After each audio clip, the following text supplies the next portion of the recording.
बिस्मिल्लाहिर्रहमानिर्रहीम, अस्सलाम वालेकुम। रियासत और अवाम में सलमान हैदर। ईरान और इसराइल में जारी जंग को आज 8 दिन हो गए और इस बात का इम्कान भी बढ़ गया कि जंग अब मजीद तूल पकड़ेगी, क्योंकि इन 8 दिनों में दोनों ममालिक ने एक दूसरे पर भरपूर हमले किए और अभी भी ये हमले वक्फे वक्फे से जारी हैं। इसराइल, जिसे अपने दिफाई निज़ाम पर बहुत मान था क्योंकि अमेरिका पीछे है, वो ईरानी मिसाइल के सामने बेबस नजर आया है और ईरानी मिसाइलों ने इसराइल में बड़े पैमाने पर तबाही मचाई है। और यही वजह है कि इसराइल की एक कोशिश है कि किसी तरीके से अमेरिका इस जंग में शामिल हो फिजिकली और ईरान की न्यूक्लियर तंसीबात को निशाना बनाए। मगर अमेरिकी सदर डोनाल्ड ट्रंप, जिनके बारे में इंटरनेशनल मीडिया पर 2 दिन से यह रिपोर्ट हो रही थी, वॉल स्ट्रीट जर्नल ने भी कोट किया, जिसको निगेट किया डोनाल्ड ट्रंप साहब ने खुद, कि उन्होंने ईरान पर हमले का फैसला कर लिया है। उन्होंने इस बात की नफी की और कहा कि व्हाइट हाउस के मुताबिक ईरान पर हमले से मुताबिक सदर ट्रंप आइंदा 2 हफ्तों में फैसला करेंगे। बहुत से माहिरीन ट्रंप के इस फैसले को इस तनाजुर में देख रहे हैं कि ट्रंप ने मुज़ाकरात के लिए डेडलाइन दी है। कुछ कम मानना यह है कि शायद ट्रंप अपनी भी कुछ तैयारी करना चाहते हैं। मगर ईरान ने आज कम से एक मरतबा फिर ये बात वाज़ेह कर दी कि जब तक इसराइली हमले नहीं रुकेंगे, अमेरिका के साथ मुज़ाकरात भी नहीं होंगे। अलबत्ता आज जेनेवा में ईरान के फ्रांस, बरतानिया और जर्मनी के साथ जौहरी तंसीबात को लेकर मुज़ाकरात हो रहे हैं। क्या इसमें कोई ब्रेक थ्रू हो सकता है और पाकिस्तान क्या कर सकता है इस जंग में? क्योंकि हमारे फील्ड मार्शल आसिम मुनीर साहब इस वक्त अमेरिका के दौरे पर भी हैं। 2 दिन कबल उनकी अमेरिकी सदर डोनाल्ड ट्रंप से मुलाकात भी हुई थी। इस मुलाकात में भारत का जो गोदी मीडिया स्पेशली अच्छी खारफ मातम है जी, इन तमाम मौज़ूआत पर बात करी। मेहमानों से आपका ताल्लुक़ कराता हूँ। एक सीनियर सहाफ़ी हैं तेहरान से, जॉन हुसैन, उन्होंने हमें ज्वाइन किया है। Air commodore retired Khalid Chishti साहब, सीनियर तज्ज़ियाकार, मौजूदा सूरत हाल पर इस कम से कम 2 हफ्ते का जो टाइम डोनाल्ड ट्रंप साहब ने दिया है या लिया है, इससे क्या मुराद लिया जाएगा। फैसल चौधरी साहब, वकील पाकिस्तान तहरीक इंसाफ, रहनुमा, हमारे बहुत अच्छे भाई। कौसर काज़मी साहब, तर्जुमान वज़ीर आला पंजाब नून लीग, और प्रोग्राम के हिस्से में हमें ब्रिगेडियर गंजनफर भी ज्वाइन करेंगे। तो सबसे पहले मैं ज़रा जॉन आप ही से बात का आगाज़ कर लूँ। मैं पहले एक फॉर्मल क्वेश्चन है जो मैंने आपसे करना है। आज की तारीख़ में तेहरान के हवाले से बताइएगा क्या सिचुएशन है। जो ख़बरें ये हैं कि आज भी इसराइल ने तेहरान पर कुछ हमले किए हैं, ज़रा आप थोड़ा एलेबरेट कर दें। Salman, thank you for having me. पहले तो मैं बताऊं कि शुरू के कुछ दिनों में इसराइल ने बिल्कुल ड्रोन अटैक्स किए थे, मुख्तलिफ जगहों पे एक्सप्लोजन्स की आवाज़ें आ रही थी। बट कल से आई वुड से बहुत सुकून है मुझे। आज तो बिल्कुल भी एक भी आवाज़ नहीं आई एक्सप्लोजन की, ना ही लोकल मीडिया ने रिपोर्ट किया है कि कहीं स्ट्राइक हुई हुई हो या कहीं पे ड्रोन अटैक हुआ हो। However at the same time शुरू के टाइम पे काफ़ी ज़्यादा I think I would say एक प्रॉब्लमैटिक सिचुएशन थी, but people have been relatively they've been stable and chaotic position नहीं है यहाँ पे। ईरान ने on the other hand Beersheba, जो इसराइल के अंदर गव्याम टेक्नोलॉजी सेंटर है जहाँ पे माइक्रोसॉफ्ट का भी ऑफिस है, वहाँ पे एक बहुत ही हाईली एक्यूरेट प्रिसिजन स्ट्राइक किया है और वहाँ पे बहुत ज्यादा डैमेज देखा गया है। तो इस वक्त हालात काफी ज्यादा स्टेबल है and I would say that Israel जो है वो एटलीस्ट तासुर यहाँ पे ये है और ऑब्जर्वेशन मेरी भी अपनी यही है कि इसराइल ने अपने अटैक्स कम कर दिए हैं और यहाँ पे रिटेलिएशन जो है वो इसराइल की तरफ से कम हो रही है। अच्छा, लेकिन जवाब तो उस हिसाब से चल रहा है। मुझे थोड़ा सा ज़रा सिचुएशन बताइए ईरान की, क्योंकि मैं मुख्तलिफ फुटेजेस देख रहा था, कुछ न्यूज़ आउटलेट्स को मैं फॉलो भी कर रहा हूँ जहाँ से मुझे अपडेट्स मिले। तो लग रहा है कि जिस तरह आज जनाज़ों पे भी भरपूर तादाद थी, जुम्मे की नमाज़ों पे भी भरपूर तादाद में लोग मौजूद थे, बाज़ार भी खुले हुए थे रात को और शॉपिंग मॉल्स भी खुले हुए थे। लोग फ़ौरन अपनी रेगुलर लाइफ के अंदर वापस भी आ जाते हैं। उसका कंपैरिजन अगर मैं इसराइल के साथ करूँ तो जितना भी कॉम्प्रेस्ड उधर मीडिया है, जितनी खबर देने की उसको इजाज़त है, आज जर्मनी को भी रोका गया, जर्मनी के ऑफिशियल न्यूज़ चैनल को भी रोका गया, अल जज़ीरा को भी रोका गया। तो वहाँ तो लोग बंकरों की जंग लड़ रहे हैं, बंकर में कैसे पहले घुसना है। तो मुझे बताइएगा कि ये खबरें दुरुस्त हैं ईरान के हवाले से? बहुत अच्छा हुआ आपने ये सवाल पूछा। बिल्कुल, यहाँ पे जुम्मे की नमाज पे बहुत रश था और बाहर एहतजाज भी हुआ था, लोगों ने एहतजाज किया था इसराइल के खिलाफ। लाइफ स्टाइल यहाँ पे बिल्कुल नॉर्मल है, दुकानें खुली हुई हैं, बैंक्स खुले हुए हैं, लोग, मेट्रो खुली हुई है, लोग आ जा रहे हैं। आप चाहेंगे तो मैं वीडियोस भी आपको भेज दूंगा, इतनी कोई बड़ी बात नहीं है। But everything is very much normal here. It's very unexpected, बहुत अनएक्सपेक्टेड है मेरे लिए, लेकिन काफी नॉर्मल हालात हैं यहाँ पे और लोग काफी यहाँ पे जो है वो पुरसुकून तरीके से रह रहे हैं। और इसराइल का ऑन दी अदर हैंड, आपको मैं एक बहुत इंपॉर्टेंट बात बताने वाला हूँ। मेरा एक दोस्त है साइप्रस में, he is an official there and you can also confirm it with your own sources. आप खुद भी कंफर्म कर सकते हैं। कुछ लोग इवैक्यूएट होके इसराइल से साइप्रस में गए थे। वहां पे साइप्रस में जो लोग आए हैं इसराइल से, उन्होंने ये बताया है, according to various sources, I can not confirm it as of yet but I am still telling you, कि इस वक्त इसराइल के अंदर $20-20 की जो है वो बॉटल्स मिल रही है पानी की। ठीक। दूसरी बात ये बताई गई इजरायलियों की तरफ से वहां पे साइप्रस में कि जो बंकर्स हैं इजराइल के वो इस वक्त ओवर ऑक्यूपाइड हैं, और जो नॉन ज्यूज हैं उनको बंकर्स में इस वक्त नहीं आया जा रहा जब बंकर्स ओवर कैपेसिटी की पोजीशन में पहुंच जाते हैं। इवन तो इंडियन शहरियों को At the निकाल same बाहर time- किया गया। ये बकायदा इंडियन मीडिया वावेला कर रहा है, जो कल तक अच्छा। इसराइल के साथ बैठ के पाकिस्तान के खिलाफ लड़ रहा था। चले, that's good, if it's confirm that's good. और एट द सेम टाइम बोला ये जा रहा है इजराइल में सेंसरशिप इतनी ज्यादा है, टीआरटी के जर्नलिस्ट को निकाला, अल जजीरा का जैसे आपने कहा कि उनको भी जो है वो काफी जर्नलिस्ट को अरेस्ट किया। And at the same time जो बताया जा रहा है लोगों की तरफ से इजराइल में, वो ये बताया जा रहा है कि what ever the media is showing is not even 10%, 10% भी नहीं दिखा रहा मीडिया इस वक्त जो इजराइल में वाकई में हकीकत है उस चीज को। ठीक। अच्छा, अभी हमने प्रोग्राम शुरू करने से पहले जब मैंने फैसल चौधरी साहब को बताया कि जॉन हमारे साथ मौजूद है, तो उन्होंने कहा एक सवाल उनसे ज़रूर पूछें जो मीडिया पर ज़्यादा बात नहीं की जा रही। पॉलिटिकल हालात क्या हैं ईरान की सरजमीन पे? वो लोग वहाँ के जो हैं ईरानी बैसियत कौम अपनी हुकूमत के साथ कैसे खड़े हैं? क्योंकि बार बार वो दाना डालने वाली बात तो है नेतन्याहू की तरफ से कि हम तो मौका ही फराहम कर सकते हैं रजीम चेंज के लिए, ये सारा माहौल हम बेसिकली ईरानी अवाम के लिए क्रिएट करके दे रहे हैं।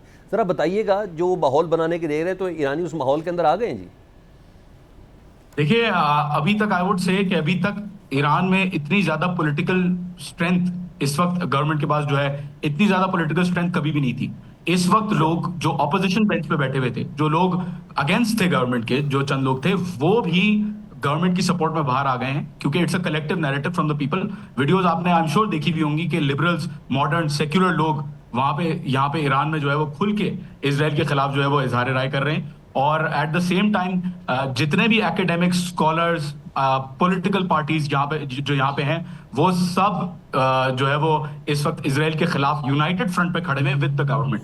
सो I would say that it's more stable than it has ever been before according to my own observations. अच्छा, वो मेरे कुछ और लफ्ज़ पैनिक की बात मैं क्या करूँगा? पैनिक कैसा है? आपका बेटा भी आपके साथ इस वक्त मौजूद है और अपॉर्चुनिटी तो आपके पास भी होगी कि तेहरान को छोड़ने की। उससे तो मुझे खैर अंदाज़ा, मैं सवाल तो फिर भी कर लेता हूँ, वो जो ज़ख़ीरा अंदोज़ी, बैंकों से पैसे निकालना, एक ख़ास अफरा तफरी, ऐसी कोई चीज़ नहीं है यार उधर। जी सलमान भाई, मैं खुद पैसे निकालने गया, दुकान पे गया कि स्टॉक पाइलिंग कर लूं, जंग की सूरत हाल है, क्या पता यहाँ पे हो ना हो। वहां पे ईरानी खुद जो बैठे हुए थे वो हैरान थे, and they were basically saying कि भाई क्या हो गया आपको, आप क्या मतलब क्यों इतना ज्यादा। तो मैंने उनको बताया कि भाई जंग हो रही है यहाँ पे, क्या लोग नहीं आ रहे? उन्होंने कहा नहीं जी बिल्कुल नॉर्मल है, ये तो कुछ भी नहीं है, ये जो यहाँ पे सिचुएशन हो रही है अभी, दिस इज नथिंग। क्योंकि ईरान इराक वॉर के दौरान 8 साल जंग रही, एट द सेम टाइम इतने सालों की सैंक्शंस ईरान के ऊपर लगी हुई हैं, और जंग की तैयारी ईरान काफी टाइम से करता हुआ आ रहा है। So people are very confident here and people are very resilient here in terms of the normal everyday life. तो काफी सिचुएशन काफी नॉर्मल है। अच्छा, एक और कोई आंसर कर दो, फिर हम ये राउंड पूरा कर लेते हैं। एयर कमोडोर साहब से भी बात करनी है। मुझे सिर्फ ये बता दें, जो बाकायदा वॉर्न किया जा रहा था नेतन्याहू की तरफ से, और फिर डोनाल्ड ट्रंप साहब ने भी कहा कि अनकंडीशनल सरेंडर, और तेहरान वाले तेहरान फ़ौरन छोड़ दें, कुछ बड़ा बिग होने जा रहा है, ये सब होने जा रहा है। तो हमने ये देखा इस बड़े बिग के जवाब में, जो मैं इंटरनेशनल मीडिया को कवर करते हुए बात बता रहा हूँ, उन्होंने कहा साइप्रस में, कब्रस में, उर्दन में बॉर्डर के बॉर्डर भरे पड़े हुए हैं ना, तकरीबन 20,000 अब तक इसराइली इवैक्यूएट कर चुके हुए हैं। क्या ये जो खबरें हैं कि तेहरान खाली हो रहा है, इससे मुतालिक भी ज़रा बता दीजिएगा कि वो बाकी डोनाल्ड ट्रंप की बात मानी है उन्होंने? जी देखिए, डोनाल्ड ट्रंप की बात, एक तो पहली बात ये है क्या डोनाल्ड ट्रंप की बात, वो बार बार डोनाल्ड ट्रंप साहब जो है वो चेंज करते रहते हैं अपने स्टेटमेंट को। कभी कहते हैं अनकंडीशनल सरेंडर, कभी कहते हैं अभी मैं जंग करने का सोच रहा हूँ, कभी कहते हैं मैं जंग कर रहा हूँ। एट द सेम टाइम मेरी जो बात हुई है यहाँ पे लोगों से, देखिए मुझे ये कहा गया है, और आई एम श्योर माहिरीन बैठे हुए, I am not an expert on this matter, लेकिन मैं एक सवाल पूछना चाहूंगा, क्या नेगोशिएशंस, बायलैटरल नेगोशिएशंस कभी भी स्ट्राइक की पोजीशन में, जहां पे ईरान स्ट्राइक कर रहा है इसराइल को, बीरशिबा में हमला किया, फॉरेन मिनिस्टर खबरें आ रही है कि नेगोशिएशंस पे गए थे, क्या अगर वाकई में नेगोशिएशंस हो रही होती तो क्या ईरान अभी भी फ्रंट फुट पे मार रहा होता इसराइल की डिफरेंट स्ट्रेटेजिक मकामात पे strike? That is my question. तो क्लियर आंसर यहाँ पे मिला हुआ है, एंड सुप्रीम लीडर ने भी यहाँ के ईरान के जो है उन्होंने भी कहा हुआ है कि we will choose to do war by ourselves and we will choose to do peace by ourselves. आप किसी को फोर्स, आप हमें फोर्स नहीं कर सकते कि हम ये चीजें जो है वो करें। तो आई डोंट थिंक अगर नेगोशिएशन होगी तो गुड फेथ में होगी। I don't think under pressure Trump के ट्वीट के हिसाब से या किसी और इंटरनेशनल प्रेशर के हिसाब से ईरान नेगोशिएट करेगा, क्योंकि प्रेशर ने काम करना होता तो अभी तक ईरान के ऊपर ये नौबत ही ना आती कि सैंक्शंस होते। So this is the information and analysis that I am getting. Alright, नहीं, कल खामनाई साहब ने भी कहा था कि अगर हम इनसे डरेंगे तो ये हमें दबाएगा दुश्मन, तो हमने दबना नहीं है, हमें इसे अपने स्टांस पे रहेंगे और इंशाल्लाह कामयाबी मिलेगी। खालिद चिश्ती साहब, सर मैं एक हफ्ता हो गया इस जंग को, पहले खबरें आ रही थी कि ट्रंप साहब ने फैसला कर लिया ईरान पे हमला करने का। फिर कल वाइट हाउस के तर्जुमान ने इस बात की तरदीद कर दी, उन्होंने कहा ऐसा कुछ भी नहीं है। डोनाल्ड ट्रंप साहब ने वॉल स्ट्रीट जर्नल को नेगेट किया, उन्होंने कहा मेरे अंदर क्या चल रहा है वॉल स्ट्रीट जर्नल को थोड़ी पता है। 2 हफ्तों का टाइम, अब डोनाल्ड ट्रंप साहब ने कहा 2 हफ्ते। आपको ऐसा लग रहा है ये जंग के किसी तदारुक के लिए कर रहे हैं कि मज़ीद जंग तूल ना पकड़े, या ये अपनी कुछ तैयारियां कर रहे हैं कि 2 हफ्ते बाद अमेरिका को भी तो उन तमाम बेसिस को या उन डिप्लॉयमेंट को, स्ट्रेटेजिक डिप्लॉयमेंट्स को ज़रा उस हिसाब से इक्विप्ड करना है। आपको क्या लगता है दोनों सूरतों में क्या चीज़ है? जी थैंक यू सलमान, मुझे इनवाइट करने का। ये बिल्कुल आपने ठीक कहा कि ये सब कुछ इकट्ठा चल रहा है। ये मिलिट्री वॉरफेयर तो डायरेक्ट चल रही है, लेकिन ये साइऑप्स भी साथ चल रही है। साइऑप्स ये होती है साइकोलॉजिकल ऑपरेशंस, यानी आप एक दूसरे दुश्मन के विल को या दुश्मन की जो रेजिलियंस होती है उसको तोड़ने की कोशिश करते हैं, द विल टू फाइट। अभी आपने इसराइल का सिनेरियो बिल्ड किया, मैं पहले दिन से कह रहा हूँ कि इसराइल को बहुत एडवांटेजेस है मिलिटरीली, यानी हार्डवेयर बहुत है, वेपन्स बहुत हैं, जहाज़ बहुत हैं, एयर डिफेंस नेटवर्क बहुत अच्छा है, सब कुछ अच्छा है। लेकिन जो डिसएडवांटेज है वो यही है जो अभी आप जॉन साहब भी रिपोर्ट कर रहे थे और हम सब ये बात कर रहे हैं कि इसराइल के लोगों ने जंग इम्पोज अपने ऊपर होती शायद ही कभी देखी हो। 1967-73 की वॉर में उन्होंने एयरफोर्स जाकर दूसरे मुल्कों की हिट किया, तबाह किए। उनका जो इफेक्ट जंग का इसराइल के बॉर्डर के अंदर नहीं आया। और इसराइल का बॉर्डर भी ज़रा देखते जाएं कि कितना रकबा, ये व्यूअर्स को बताना चाहिए हमें कि ये 70 गुना छोटा मुल्क है ईरान की निस्बत, जोग्राफिक के हिसाब से या रकबे के हिसाब से। अब आप एडवांटेज डिसएडवांटेज अपनी जगह, ये बहुत बड़ा इसराइल के ख़िलाफ़ ईरान को एडवांटेज है। KPK का चौथा हिस्सा है ये मुल्क, ईरान इसराइल की जो मैं बात कर रहा हूँ। अब इतने छोटे हिस्से को टारगेट करना, जो वो कह रहे हैं कि पहले दिन इतने मिसाइल 150 मारे, मैं कहता हूँ 15, 20, 40, 50 पहुँच गए जितने भी पहुँचे। और आपने CNBC की कल की शायद रिपोर्ट देखी हो कि इजरायली सोर्सेज से उसने कंफर्म किया है कि पहले दिन हमने 90% इंटरसेप्ट किए थे, अब हमारा इंटरसेप्शन 60% है। सही। तो आप रेशो निकालें ज़रा, 60% है। तो अगर 60% है तो आप प्रोबेबिलिटी देखें और एरिया देखें जिनके ऊपर स्प्रेड किए जा रहे हैं मिसाइल। तो मैं यही अर्ज़ कर रहा हूँ, जो आप कह रहे हैं बॉर्डर्स पर हो गए, $20 की बोतल होगी, वो ये है, यही मैं अर्ज़ कर रहा हूँ कि इजरायली लोगों ने जंग देखी नहीं थी कि दूसरे मुल्कों को इम्पोज करने के अलावा जब कोई दूसरा मुल्क हम पे इम्पोज करता है तो वो जंग क्या होती है। उनको बंकर्स में रहने की आदत नहीं है, उनको पानी की शॉर्टेज का नहीं पता, उनको ग्रिड स्टेशन हमलों का नहीं पता ये क्या होता है, उनको ये कॉन्सेप्ट पहली दफ़ा आया। तो इसराइल के ख़िलाफ़ ईरान जो स्ट्रैटेजी कर रहा है, मिलिट्री वाइज या मिलिट्री स्ट्रक्चर वाइज शायद उस तरह तबाही ना मचा सके, लेकिन जो सबसे बड़ी वो वेज क्रिएट कर सकता है वो है the will to fight between obviously Israeli people, not the arm forces. Arm forces की कैपेसिटी बहुत है, फर्स्ट वर्ल्ड खड़ी है, अमेरिका पूरा खड़ा है, लेकिन हमने ये देखना है कि ये जो हिट बैक कर रहे हैं, दोनों मुल्क कोशिश क्या कर रहे हैं, दोनों मुल्क कोशिश ये कर रहे हैं कि कीमत बढ़ाई जाए, जिसको मैं कहता हूँ prohibitive price of the war, यानी इतनी ज़्यादा डिमांड कर ली जाए, इतना पनिश किया जाए कि दूसरा मुल्क ये कीमत देने पर राज़ी ना हो। क्विक आपको रेफरेंस इंडिया पाकिस्तान की देंगे, मई में हमने क्या किया हिंदुस्तान के साथ, 6+0 और 10 तारीख को जो इतनी टनेज पे की, क्या किया हमने वॉर प्रोहिबिटिव प्राइस, ये जो प्रोहिबिटिव प्राइस इंक्रीज की, दुश्मन को बताया कि अगर आप जंग जारी रखेंगे तो उसकी कीमत होती है, न्यू नॉर्मल नहीं होता। इजराइल ने और उनके लोगों ने न्यू नॉर्मल बिल्कुल कुछ और जंगों में देखा हुआ था, अब ये एब नॉर्मल हुआ है उनके साथ। जी ठीक। अच्छा फैसल चौधरी साहब, ज़रा मुझे बताइए, सारी जंग में जो पाकिस्तान का किरदार है मजबूती से खड़ा है अपने ब्रदर इस्लामी मुल्क के लिए हर लिहाज से, आप इस किरदार को कैसे देखते हैं? क्योंकि ईरान की बिल्कुल साथ ही है ना, तो कहा जाता है कि पाकिस्तान के साथ भी इसराइल शरारत कर सकता है। और वैसे भी इसराइल के पॉलिटिकल साइंस के प्रोफेसर हैं मुसन्निफ मैरी मिस्री, वो कहते हैं after Iran campaign we may seek to dismantle Pakistan nuclear program. क्या कहेंगे इस पर आप?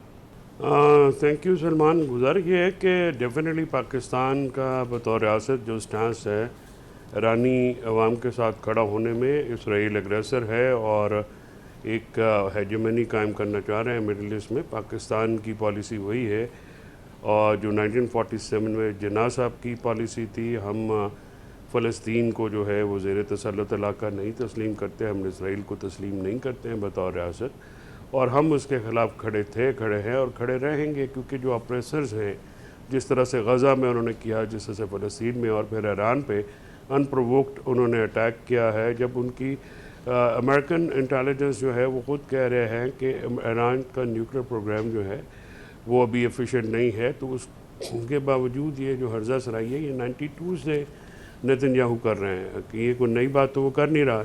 और वो एक आप समझें कि एक बाकायदा उसका बाप भी, उसका दादा भी, सही। ये सारे लोग जो हैं वो एक ज़ायनिस्ट हैं और एक्सट्रीम किस्म के ज़ायनिस्ट हैं, और वो यहूदी हेजेमनी को जो है वो सपोर्ट भी करते हैं, और इसको हमेशा उन्होंने काम किया। उनकी पूरी फैमिली, इसका बड़ा भाई जो है वो भी सोमालिया में एक इजरायलियन प्लेन था, उस पे ये उसको वो मरा था। इसका छोटा भाई भी, ये जो रहा है, ये बीबी खुद इसको बीबी कहते हैं नेतन्याहू को। तो ये जो है वहाँ पे जो इसराइलियन, जैसे हमारी एसएसजी है, वहाँ पे जो इसराइल का एक बहुत टॉप नॉच यूनिट है, जो कि बिल्कुल ये उसमें भी काम करके में सर्व करके आए हैं। तो ये तो एक बाकायदा प्लान है, बाकायदा एक माइंड क्लिनजिंग के साथ या आए हुए हैं, और वो समझते हैं कि इस तरह से वो मुस्लिम वर्ल्ड में एक हेजेमनी कायम करेंगे। और 1947 का 45 का जो एक नकबा 1 है, नकबा 2 का, तो इस पे जो हमारा स्टांस है रियासत का, बिल्कुल हम उसको भरपूर सपोर्ट भी करते हैं, और हम ईरान के साथ। अच्छा ठीक, मुझे एक बिल्कुल कोई खड़े आंसर हैं कर दें, अपने, फिर मैं कौसर काज़मी मुस्लिम- साहब की तरफ भी चला जाता हूँ। ये जो आपने कहा ना, अभी प्रोफाइल बता रहे थे नेतन्याहू का, ये ज़ाती प्रोफाइल मेरा ख्याल है ईरान ने बहैसियत कौम अपनी पूरे इसराइल का प्रोफाइल उतारा है, उतरा नहीं है वो अच्छे खासे। मैं कह रहा हूँ मुझ समेत बहुत से लोगों की गलत फहमियाँ भी दूर हो गई, और जो कुछ फहमियाँ थी इसराइल से मुतल्लिक वो भी दूर हो गई। आर्मी चीफ़ की जो मुलाकात हुई है, और फिर डोनाल्ड ट्रंप साहब का 2 हफ्तों का टाइम लेना, कहा जा रहा है कि ये इस मुलाकात की वजह से हुआ है। आर्मी चीफ़ की उधर मौजूदगी, इस मौके पर होना, पाकिस्तान से कोई बड़ा किरदार लिया जाना है, आप ये एक्सपेक्ट करते हैं?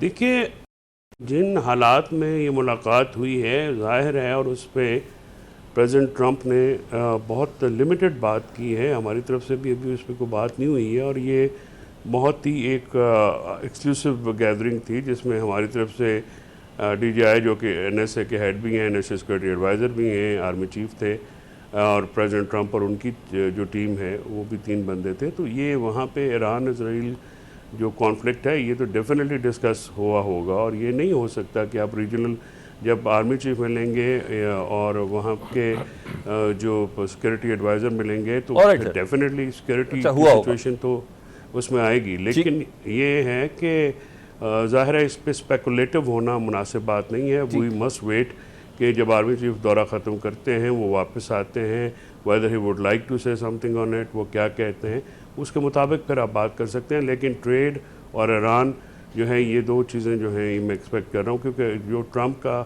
फोकस है उनकी फॉरेन पॉलिसी का, इवन जो उन्होंने उससे पहले बात की थी सुबह जब वाइट हाउस के लॉन में भी, उन्होंने कहा कि पाकिस्तान को बड़ा एलिवेट किया उन्होंने, और आर्मी चीफ से मुलाकात करने के बाद आर्मी चीफ को भी बड़ा एलिवेट किया उन्होंने।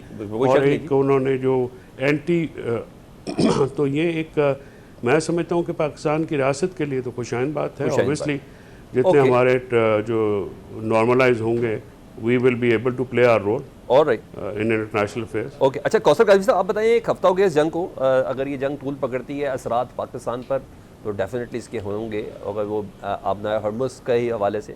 और अभी तो 3 दिन बाद ही एकदम पेट्रोल की कीमत भी बढ़ गई थी पाकिस्तान में।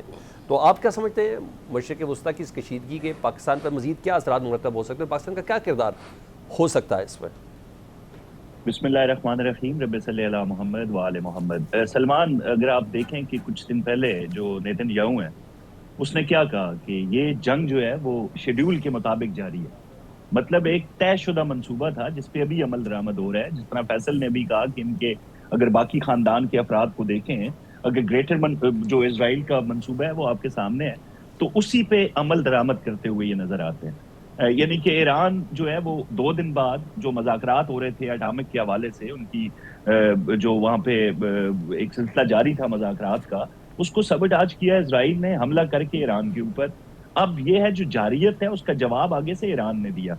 तो ये देखना पड़ेगा कि ये कोई सडन को मामला नहीं हुआ, एक बाकायदा सोचे समझे मंसूबे के तहत ईरान पे ये हमला किया गया। आगे से ये जवाब, जिस तरह अभी जॉन बात कर रहे थे और ब्रिगेडियर साहब ने बात की आपसे कि एक्सपेक्ट नहीं किया जा रहा था कि जवाब इस तरह का मिलेगा आगे से, तो भरपूर जवाब दिया ईरान ने, तो असरात हम पे पड़ने हैं।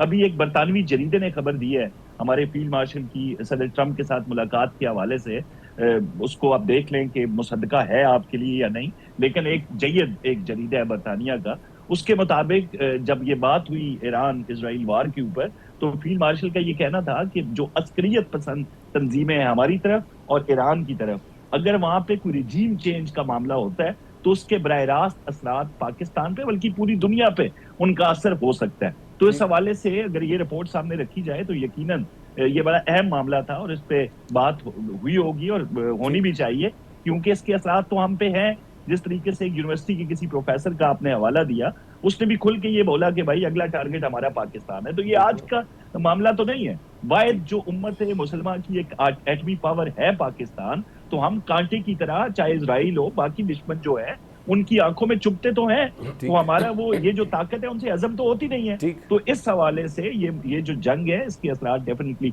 पाकिस्तान पे आएंगे और हमने बड़ा एक अहम रोल अदा करना है। जिस तरीके से आपने बिल्कुल ये ठीक कहा कि जो ट्रंप पहले कह रहे थे कि सरेंडर, गैर मशरूत सरेंडर की बात हो रही थी, वो अचानक जो अपनी स्टेटमेंट्स हैं, बल्कि उनके जो पसंदीदा टीवी चैनल्स हैं उन्होंने उनके हवाले से जो बयानात दिए उनको भी उन्होंने रद्द कर दिया कि भी इस हवाले से हमने सोचा नहीं है। तो ये एक बड़ी कामयाबी है जी। ऑलराइट, अच्छा मैं इससे पहले कि ब्रेक पे जाऊं, जॉन से मुझे दो क्विक क्वेश्चंस लेने हैं क्योंकि ये पाकिस्तान की आवाम इन सवालों के जवाब जानना चाह रही है। अच्छा जॉन, ये बताइएगा उनकी आवाम क्या सोच रही है इस वक्त? इस जंग को रोका जाए, अमन हो फ़ौरन, अमरीका मुदाखलत ना करे, या इसराइल को भरपूर जवाब दिया जाए? अमूमी राय क्या है? सलमान, आई वुड से इट मिक्स्ड रिएक्शंस हैं, बट प्रिडोमिनेंट जो जहाँ पे जो जनरल लोगों का वो आउटलुक है वो इस तरफ है कि ईरान को जंग कंटिन्यू रखनी चाहिए और ईरान को जंग करनी चाहिए और जवाब भरपूर देना चाहिए। जो ईरानी इजरायली जो भी तनाज़ा है, जो भी मसले हैं, उसके अंदर लोग चाह रहे हैं कि ऑफ कोर्स अगर नेगोशिएशंस होती हैं, अगर कोई पुरसुकून अमनियत होती है, यहाँ पे कोई सक्सेसफुली यहाँ पे पीस डील हो जाती है तो ठीक है, नहीं होती तो ईरान की आवाम यही एक्सपेक्ट कर रही है कि ये जो है Iran will continue and Iran should continue to retaliate against Israel, और कॉन्फिडेंस जो है वो आई वुड से बढ़ गया है आज के कुछ दिनों में। अच्छा, लास्ट क्वेश्चन मेरा है, खामनाई साहब के 2003 के फतवे को मद्देनज़र रखें कि हमें कभी ये न्यूक्लियर पावर हासिल नहीं करनी, तो अवाम क्या चाहती है इस दौरान? कि न्यूक्लियर हथियार बनाना लाजिम और मलजूम हो गया है, इज्तिहाद किया जाए? क्योंकि जिस तरीके से वजह बना के, वो वाहिद यही एक वजह है कि दोबारा ईरान के ऊपर कभी हमला ना हो, तो आप समझते हैं कि ईरान की हुक्मरान पर, स्पेशली आयतुल्लाह खामनाई साहब के ऊपर अवाम का ये प्रेशर है? कल मैंने यही सवाल पूछा, एक आलिम दीन है यहाँ पे, बहुत मशहूर है, मैंने उनसे यही सवाल पूछा, मैंने कहा आप लोग क्यों जो है वो ये न्यूक्लियर वेपन्स नहीं बना रहे? उनका जवाब बड़ा इंटरेस्टिंग था। उन्होंने कहा देखें, ईरान जो है वो तारीख लिख रहा है, हिस्ट्री लिख रहा है, आगे चंद सेंचुरीज बाद जब पीछे देखेगी दुनिया तो जितने भी मुल्क जिन्होंने न्यूक्लियर वेपन्स बनाए उनको जो है पसंदीदा तौर पे नहीं देखा जाएगा। ऑफ कोर्स मजबूरियां हैं, पाकिस्तान ने भी मजबूरियां बनाया, नॉर्थ कोरिया ने भी मजबूरियां बनाया, लेकिन at the same time appreciation उन मुल्कों की ज्यादा होगी जो बगैर न्यूक्लियर वेपन्स बनाए। तो ईरान के पास मौका है कि वो अपने आप को प्रूव कर सकता है कि किस तरीके से बगैर न्यूक्लियर वेपन्स बनाए एक इफेक्टिव डिफेंस जो है वो ईरान अगर उन्नालमे दीन ने कहा तो ये इखलाकियत की एक सर्ट से कहते हैं महराज है कि इन हालात में भी वो ये कह रहे हैं। जॉन, प्रोग्राम के सिलसिले से आपका बहुत शुक्रिया। खालिद चिश्ती साहब हमारे साथ होंगे, फैसल चौधरी, कौसर काज़मी साहब और ब्रिगेडियर गजनफर भी। एक छोटी सी ब्रेक के बाद आते हैं बात। Welcome back. Air commodore Khalid Chishti साहब, मेरा आपसे ये सवाल कि डोनाल्ड ट्रंप साहब ना जब ये इलेक्शन मुहिम में थे तो उन्होंने अमेरिका फ़र्स्ट का नारा लगाया था कि मैं जंगें रुकवाऊंगा और मैं इस चीज़ के कभी भी फेवर में नहीं हूँ, दूसरों की जंगों में शिरकत नहीं करूँगा। तो इन हालात में इस जंग में डोनाल्ड ट्रंप साहब का इन्वॉल्व होना कितना मुश्किल होगा? क्योंकि उनके पास नथिंग टू लूज़ है ना, अब ये ज़िंदगी की आखिरी टर्म है जो काट रहे हैं, और इसराइल के साथ वफादारी और दोस्ती और वो रिश्ता भी निभाना उन्होंने। इस पैराए पे देखें तो कितना मुश्किल होगा उनके लिए फ़ैसला करना? इखलाकियात का तो वैसे भी आपको बहुत अच्छे से पता। आपने तकरीबन जवाब दे दिया मेरी बात का कि लेगेसी इंसान खुद लिखता है या छोड़ के जाता है। सही, वो किसके जहन में क्या लेगेसी छोड़ के जाना चाहते हैं ये उन्हीं की चॉइस है। आया वो इज़राइल के जहनों में या इज़राइल कम्युनिटी या ज्यूज़ के जहन में एक लेगेसी छोड़ के जाना चाहते हैं as a great mentor, super leader, या दुनिया का सबसे बड़ा टॉप लीडर या विजनरी या व्हाटएवर, या वो 8 अरब जो दुनिया बाकी है, ऑलमोस्ट 8 अरब और 25 करोड़ के करीब है, माइनस कर दें अगर 90 लाख ज्यूज़ या 1 करोड़ के करीब जो दुनिया भर में रहते हैं, टोटल 2 करोड़ भी लगा लें, तो आया उन 2 करोड़ लोगों के लिए लेगेसी छोड़ना चाहते हैं या 8 अरब 23 करोड़ लोगों के लिए छोड़ कर जाना चाहते हैं? तो चॉइस तो उनकी है। और ऑब्वियसली जैसे मैंने कहा कि he is too big for me to listen to me, लेकिन मेरा ख्याल है कि उनको ये सोचना पड़ेगा कि दुनिया चाहे आप जिसके लिए मर्जी छोड़ के जाना चाहें, लेकिन दुनिया हमेशा याद रखती है एथिक्स की, आपकी लेगेसी को, मोरालिटी बेस्ड एथिक्स को, आपके सर्विस टू ह्यूमैनिटी को याद रख के आपकी लेगेसी याद रखती है। कायद आज़म और नेल्सन मंडेला और बाकी सारे लीडर ह्यूमैनिटी की लेगेसी से याद रखे जाते हैं, ना किसी और वजह से। तो याद तो बहुत सारे क्रिमिनल्स को भी याद रखती है दुनिया, और बहुत सारे इवल्स को भी याद रखती है। तो I think he has to choose. और सर आज का क्या करेंगे? आज जेनमा में ईरान के, फ्रांस, जर्मनी और बरतानिया के साथ मुज़ाकरात हो रहे हैं, आपको कोई ब्रेक थ्रू होता हुआ नजर आता है? फरमाइश उन्हीं की है, उन्हीं की रिक्वेस्ट पर है, और थोड़ी देर पहले बात भी हुई है अमरीकी वजीर खारजा मार्को रूबियो की बरतानवी वजीर खारजा से। ये सलमान इटसेल्फ बहुत बड़ी अचीवमेंट है ईरान की कि उनकी कॉल पर मुज़ाकरात कॉल की जाए और उनकी मुज़ाकरात पर ईरान एग्री करे बैठने पर। अगर खुदा न खास्ता अपोजिट होता कि ईरान कहता तो फिर बहुत वीक नेगोशिएशन इसकी पोजीशन होनी थी ईरान की। और ये एक हफ्ते की उनकी परफॉर्मेंस या कंट्रीब्यूशन है इन क्रिएटिंग दैट फियर, और ऑब्वियसली वो डैमेज करने के जो अनथिंकेबल था। एक हफ्ते पहले आपने खुद ही कहा कि आपको भी सरप्राइज हुआ कि ईरान इतना रिटेलिएट करेगा, मुझे भी हुआ। और स्पेशली ये जहन में रखें कि उनकी जो लीडरशिप हिट हुई थी पिछले फर्स्ट डे में, वो इंस्टीट्यूशनलाइज्ड ट्रांसफर ऑफ पावर नहीं हुआ था। ठीक, कितने न्यूक्लियर साइंटिस्ट हमें पाकिस्तान के याद हैं? 2 या 3, उनके 9 एलिमिनेट किए गए थे। आप इमेजिन करें, तो ये बड़ी स्कैर्सिटी होती है, बड़ी शॉर्टेज होती है ऐसे लीडरशिप की। उसके बावजूद ईरान कम बैक किया, ईरान ने 24 घंटे के अंदर किया, और जो हिट बैक किया आपने नोट किया होगा, एवरी डे बेसिस पर $280 मिलियन उनको आयरन डोम पर का खर्चा आ रहा है जो एयर डिफेंस अपना कर रहे हैं एवरी डे बेसिस पर। तो उनके लिए वॉर बहुत महंगी है, प्राइस ईरान बहुत बढ़ा चुका है, और ये बहुत पॉजिटिव है। और इनकी नेगोशिएशन की एडवांटेज इनको मिलेगी, पॉसिबली आउटकम का भी नहीं कुछ। कल सर 430 अरब डॉलर का स्टॉक एक्सचेंज को जो हिट किया है, बल्कि खाकस्तर कर दी, बिल्कुल स्ट्रक्चर ही रह गया, उसका नुकसान इजराइल को हुआ है। खैर थैंक यू, आपसे भी मैं दोबारा क्विक 1-2 क्वेश्चन और भी करने। फैसल चौधरी साहब, जरा आप बताइएगा, कल मौलाना साहब ने कहा मुस्लिम उम्मा को मुत्तहिद होने की ज़रूरत है, ये उम्मा से मुराद क्या ले लें, ज़रा ये भी थोड़ा बता दें। और उन्होंने कहा पाकिस्तान को लीड करना चाहिए, खुलकर ईरान के साथ खड़ा होना चाहिए। इस खुलने से क्या मुराद है, ज़रा थोड़ा इसको भी आप ज़रा बता दें। PTI की जानिब से भी ऐसी तकरीरें हुई हैं, आप क्या तजवीज़ करते हैं? क्या पाकिस्तान ईरान को अस्करी मदद फराहम करे या अमरीका बहादुर को नाराज़ करे, क्या मुराद ले? नहीं, अस्करी मदद की तो देखिए अभी तक हमें जहाँ तक मेरी इंफॉर्मेशन है, कोई ईरान की तरफ से ऐसी रिक्वेस्ट नहीं आई। भी नहीं। तो ये तो प्री मैच्योर बात है कि हम उस पर ये बात करें कि उसमें हमने जाना है या नहीं जाना है। जब एक मुल्क रिक्वेस्ट करता है, फिर अब जो हमारे इदारे हैं या हमारे जो ऑफिसेज जो रिस्पेक्टिव ऑफिसेज हैं, वो उसके ऊपर डेलिब्रेशंस करते हैं। फिर हम देखते हैं कि क्या हमें जो है वो जंग में हिस्सा बनना चाहिए या नहीं बनना चाहिए।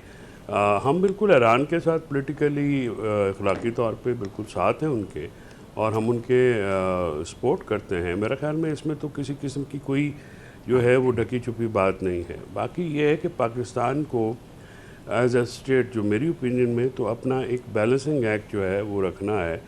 आपको जंग का हिस्सा तो बिल्कुल नहीं बनना है, और जंग को रुकवाना भी ज़रूरी इसलिए है कि हमारी इकॉनमी जो फ्रेजाइल इकॉनमी है, हम जो जैकअप हो गई हैं फ्यूल प्राइसेस, हम उसको ज़्यादा देर नहीं बर्दाश्त कर सकते। उसकी वजह यह है कि अगर फ्यूल प्राइसेस जिस तरह से जैकअप हो रही हैं, बिकॉज जो अबनाए हरमुज़ के ऊपर ये जो इंटरनेशनल ट्रेड का जो इफेक्ट पड़ेगा या पड़ रहा है, उसका पाकिस्तान भी बराह रास्त उसका निशाना बनेगा, या उसका जो बेरिंग आएगी हमारे ऊपर।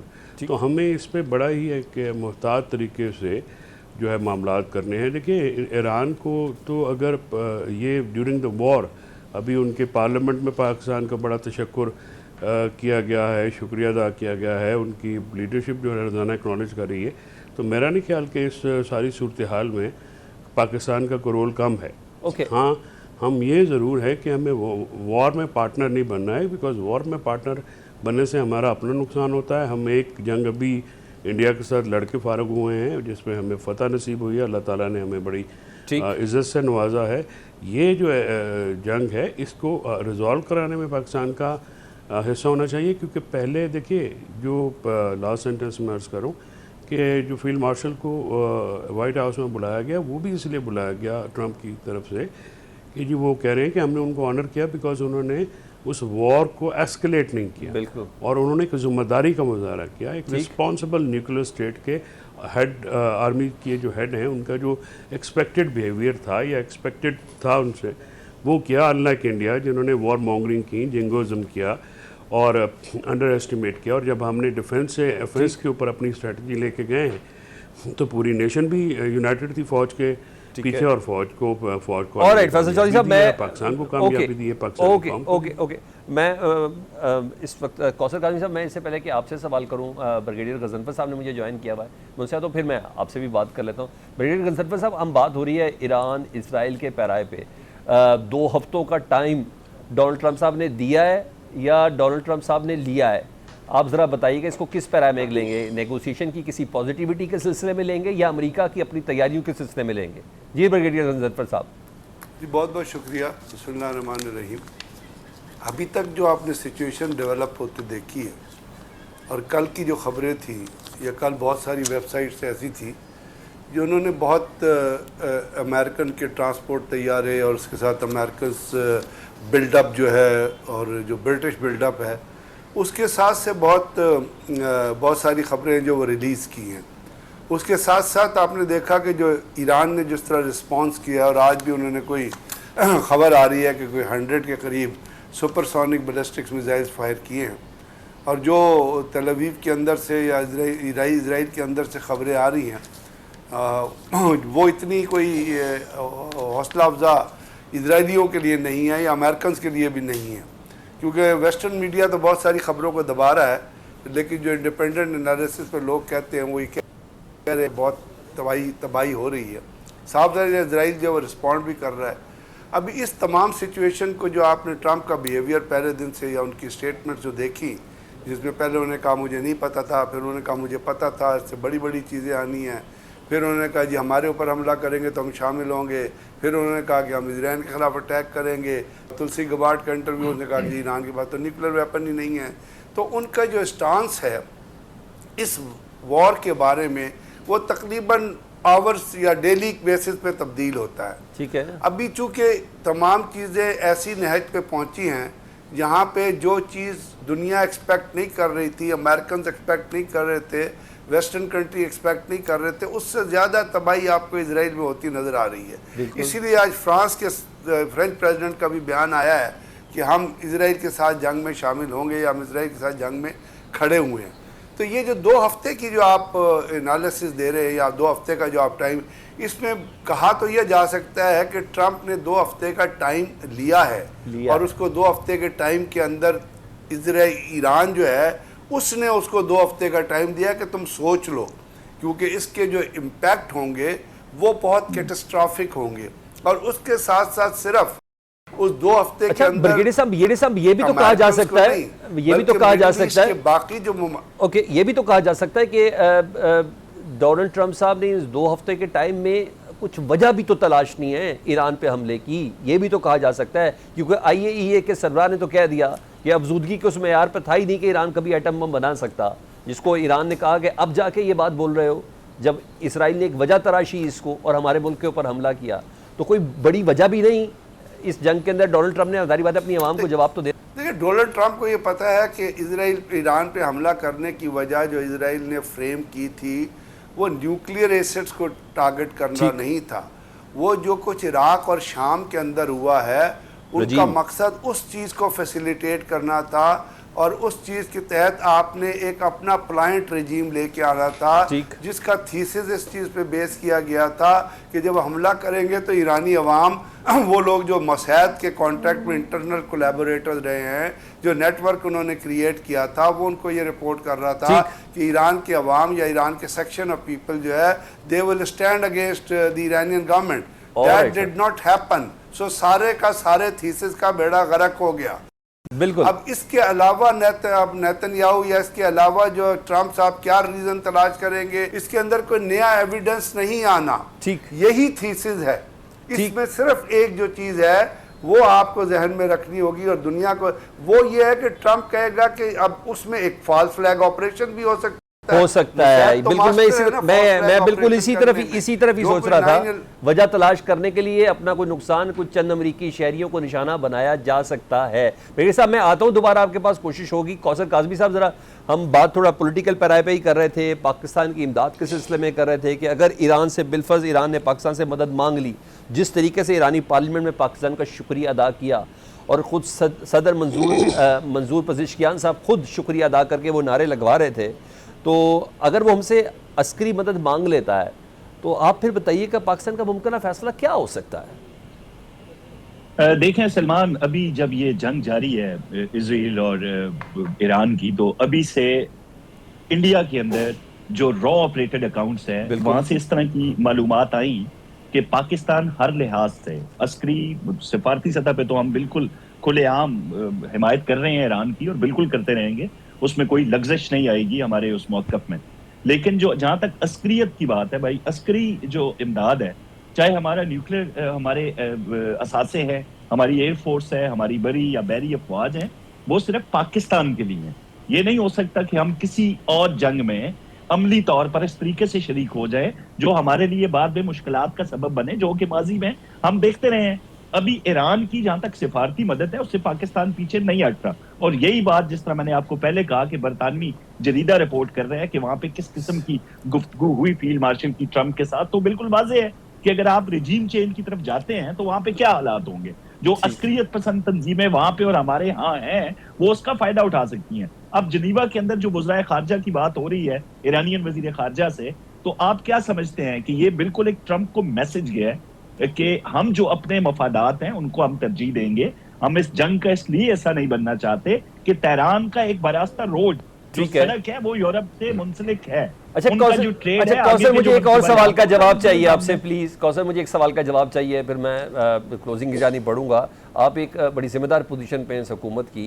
आर्मी चीफ साहब की मुलाकात कैसे तय पाई डोनाल्ड ट्रंप साहब से? क्योंकि कल का डॉन अखबार को कोट करता हूँ, वो कहते हैं ये एक अनऑर्थोडॉक्स एफर्ट थी, उस एफर्ट के तहत ये अरेंज हुई थी जिसमें एडवाइजर्स, बिजनेसमैन, विटकॉफ भी इसके अंदर शामिल हैं, उन्होंने किरदार अदा किया। क्या ऐसे ही है? क्या पाकिस्तान के या वज़ीर आज़म साहब के इल्म में पहले था कि ये मुलाकात होने जा रही है, डोनाल्ड ट्रंप साहब से मिलने जा रहे हैं? सलमान, अगर आप बिलावल भुट्टो की एक मीडिया टॉक वहाँ पे जो गैर रस्मी और रस्मी गुफ्तगू हुई दौरे जो अमेरिका था उसके दौरान, जो हम वहाँ पे अपनी सिफारतकारी के जरिए पहले अमली मैदान में शिकस्त दी भारत को और फिर सफारती मैदान में, तो वहाँ पे खुल के उन्होंने ये कहा था कि हम इससे बड़ा सरप्राइज आपको देने जा रहे हैं। ये तो हमारी कामयाबी है ही कि दुनिया ने हम अपना मौक़िफ़ जो है हमने पेश किया और दुनिया ने उसको माना। तो ये सरप्राइज जो बिलावल ने वहाँ पे बात की थी वो फील्ड मार्शल का दौरा अमेरिका था और उसमें बिल्कुल सामने आ गया। बिल्कुल इस पे बिल्कुल काम हुआ जी, और हुकूमत और जो हमारे दिफाई इदारे हैं उन्होंने मिल के हर तरीके से कोशिश की और अल्लाह पाक ने हमें कामयाब किया। और आप देख लें कि जो ट्रंप थे उनका पहला खिताब से लेके और अब तक उन्होंने जो पहला खिताब किया पाकिस्तान का शुक्रिया, और अभी उन्होंने ये तक कह दिया कि आई लव पाकिस्तान। तो न सिर्फ पाकिस्तानी मसनूआत, Pakistani trade, Pakistani arm forces के लोग, पाकिस्तानी सियासतदान, उनके हवाले से ट्रंप की जो बातें हैं वो पूरी दुनिया ने देख ली, इसीलिए तो सफ़े मातम बिछी है। भारतीय चाहे मीडिया हो, चाहे सियासतदान हो, चाहे दीगर लोग, वहां पे वाकईतन सफ़े मातम है और वो सीना को भी कर रहे हैं। जैसे तैसे भी ये मुलाकात हुई है ना, पाकिस्तान की बहुत बड़ी सफारती कामयाबी है। मज़ीद इसमें चीज़ों में बेहतरी निकल आती कि अगर कोई सियासी रहनुमा भी इधर बीच पे मौजूद होता। आर्मी चीफ साहब शायद अपनी टीम साथ लेके गए, जिसमें मोहसिन नकवी साहब थे, DGISI सिक्योरिटी जो है हमारे पाकिस्तान के एक अहम पोजीशन के ऊपर भी हैं, और डेफिनेटली ये बड़ा अहम है इस मौके पर कि पाकिस्तान के नेशनल सिक्योरिटी एडवाइज़र और आर्मी चीफ और मोहसिन नकवी साहब उधर मौजूद हैं। बहरहाल हर लिहाज से भारत के जो सीने पे अगर मूंग दलने वाली बात हो तो वाकई वो तो दला जा रहा है। बहरहाल ये सूरत हाल थी। एयर कमांडर खालिद चिश्ती साहब, फैसल चौधरी साहब, कौसर काज़मी साहब, ब्रिगेडियर गज़नफर अली साहब, आप सबका बहुत शुक्रिया। इजाज़त दीजिए, अल्लाह हाफ़िज़।